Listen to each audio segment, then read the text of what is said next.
the best and worst PEDs used by fighters. It is AJ from MMA Experts. Special type of video for you guys today. I am going to go over the best and the worst performance enhancing drugs used by fighters today. In the past, we're going to talk about the best and the worst. We got 3 of the best and 2 of the absolute worst. Of course, we got to start it off with one of the best. This is number 3 in the rankings. It is testosterone. Now, this is naturally produced by the male body. So, of course, having more of it would be a serious advantage. Now, back in the day, drug tests actually wouldn't even be able to detect like low enough dose usage. So certain guys were definitely getting away with things. Obviously, if you guys remember, the TRT exemptions are now banned. As far as what testosterone can do, being the natural male hormone, muscle growth, increased red blood cell count, cardiovascular increase, increased aggression, kind of everything a fighter would need. And it really doesn't take all that much. Doses ranging, from 200 to 300 milligrams are able to give fighters serious benefits. I know most TRT clinics, I believe, give doses similar to around 200 milligrams per week. But that's still much better than your natural body is able to produce as far as testosterone does go. So that's definitely our number 3 on the list. It's a damn effective one. Lots of guys are using it today, and especially in organizations with less serious drug testing. Now, on the other side, we are going to talk about one of the worst performance enhancers to use for fighters. It is Dianabol. D-ball, you guys have definitely seen people that use D-ball. If you go to gym, usually their cheeks are super bloated, their muscles look really watery. It is a mass gainer for sure. You'll put on a lot of muscle, and as a fighter, maybe in your mind you're thinking you're going to get a serious edge, you're going to be stronger, you're going to be bigger. That water weight gain, I believe, will definitely be a problem even throughout training, right? Because you're going to be carrying heavier load, more potential for injuries. Common side effects include like serious muscle crampings at high enough doses. For fighters, those would not be optimal things, especially like in competition fighting.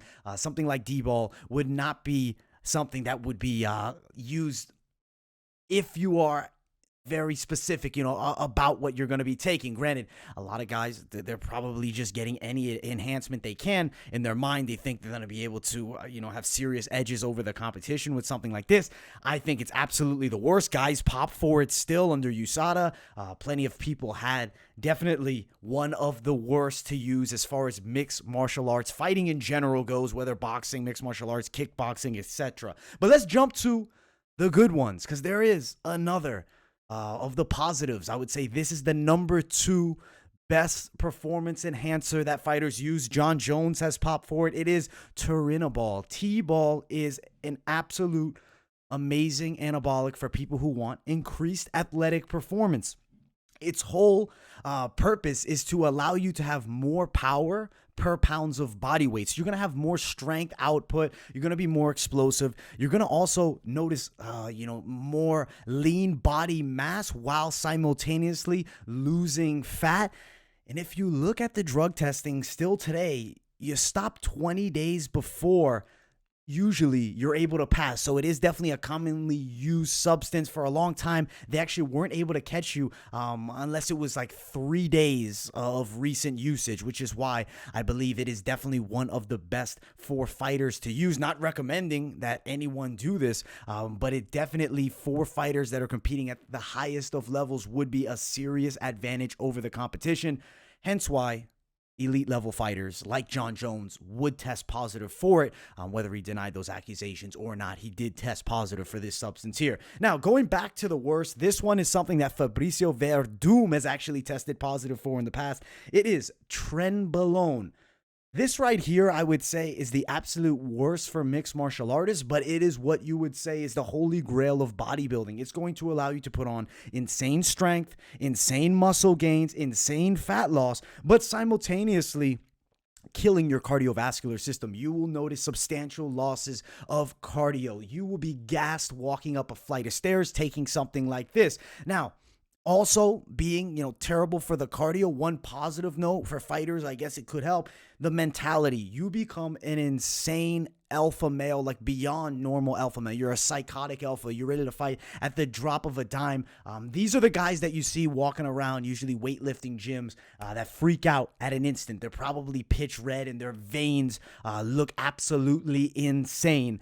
Definitely not something for mixed martial artists, though. Really slows you down. You will notice a serious drop in cardiovascular output. And in fighting, it's about the stamina. Of course, being stronger, having more muscle definitely would be an edge on your opponent. But the negative sides clearly outweigh any positives for fighter. Fabricio Verdun being one that tested positive for him. Even though you look at Fabricio, you wouldn't think he'd be using Trenbolone. But sometimes these guys that you wouldn't think by looks are using enhancements. Now, number one, as far as all PEDs go, has to be the TJ Dillashaw special. It is EPO. If you test positive for EPO, you have a serious edge over your competitions.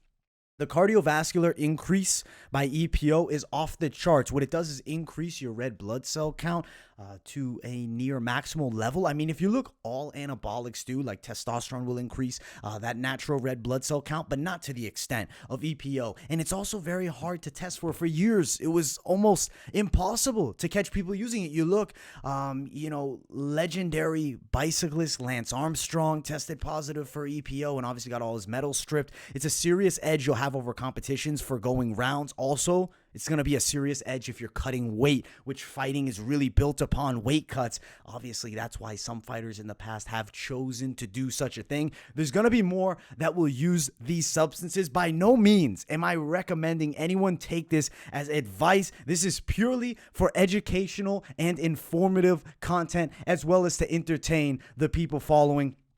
Don't take these things. Stay natural, especially if you are competing in drug-tested sports. Your best bet is to compete fairly. But there are guys looking for edges, so I did want to inform some of the masses about some things that fighters potentially are taking, the best and the worst. Honorable mention, as far as some of the best goes, will be GW1516. It is a PPAR modulator. What it does is honestly boost your cardiovascular system immensely in short periods of time and small doses. You look, I believe Rachel Ostovich popped for this in boxing. Jarrell Miller popped for this. Lots of fighters are popping for lots of things. I mean, at the end of the day, USADA is very good at catching the people taking these things, which is why it would not be recommended. But those are some of the best. As far as another one on the worst side that's more of an honorable mention, it's not in the ranked, Winstrol, aka Stanozol. Fighters still pop for this. The reason that I would consider it more on the side of the worst is the simple effect it has on your joints. Dries your joints. While doing mixed martial arts, I don't think you want stiff joints. You want to be as loose as possible. You don't want to be worrying about not being able to throw different punches or kicks because your joints are extremely stiff. So that's definitely another bad one. Doesn't necessarily make it in the rankings, but an honorable mention for such. But I hope you guys enjoyed this fun little video. Make sure you guys smash that like button. If you're new to the channel, make sure to subscribe here too. Appreciate everybody for tuning in, and I will see you all in the next video.